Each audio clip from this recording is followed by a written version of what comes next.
Nothing's changed. I was gone for 3 months. I've been home for 3 more. And still, everything here is exactly the same as it was before I left. You guys going to Megan's party next week? Sam asks. My gaze travels around the circle as everyone nods. Of course they're going. Summer is almost over, and Megan's parents are loaded and never home, a combination that pretty much guarantees copious opportunities to drink and hook up. What about you? Sam points at me with his chin. You in, Coop? Can't, I say, avoiding his eyes. I'll be out of town. I tip my head back and down my Gatorade. The 8 of us have been skating around Lafayette Park for the last hour, and I'm parched. Again? He reaches in for a handful of Doritos and then passes the bag around.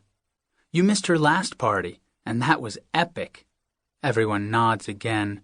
Ryan parrots Sam with a seriously epic. I look away as I shrug it off. I hate to miss it, but I promised my mom I'd go see my grandmother before school starts. I feel a little guilty about these back-to-back lies.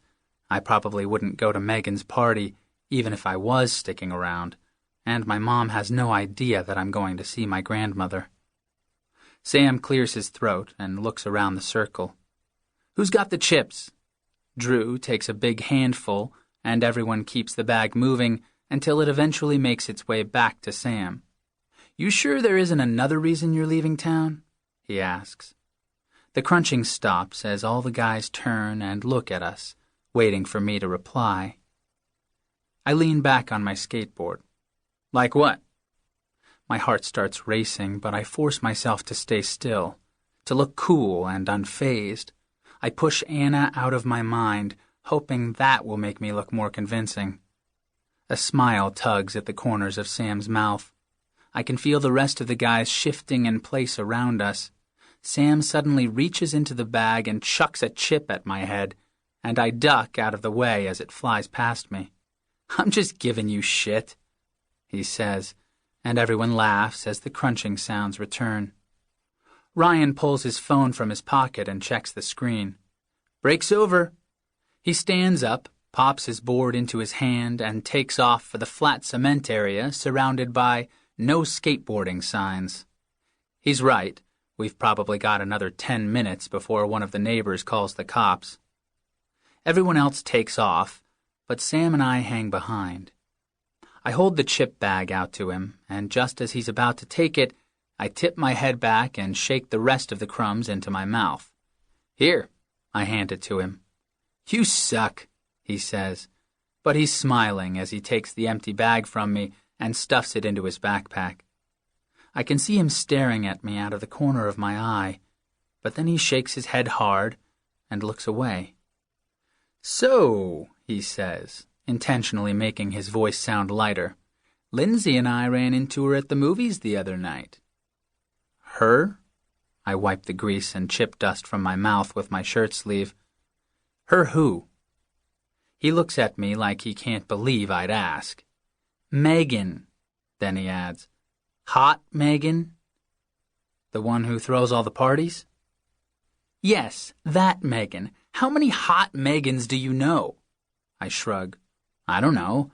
At least, I count on my fingers. 4? He rolls his eyes. Well, I don't know about the other 3, but this one asked about you. Again. She told me to make sure I bring you to her party this time. He looks at me expectantly, as if I should leap up off the ground and hurry home to rearrange my flight. Instead, I stand up slowly and reach for my board. Sorry, I would, but I know, he says, your grandma in Illinois who's sick. Exactly. Sam stands up too and steps hard on the end of his board so it flips into his hand. Look, you've managed to avoid her all summer, but when school starts next week, you won't have a choice. The way I see it, there is only one reason you wouldn't ask Megan out.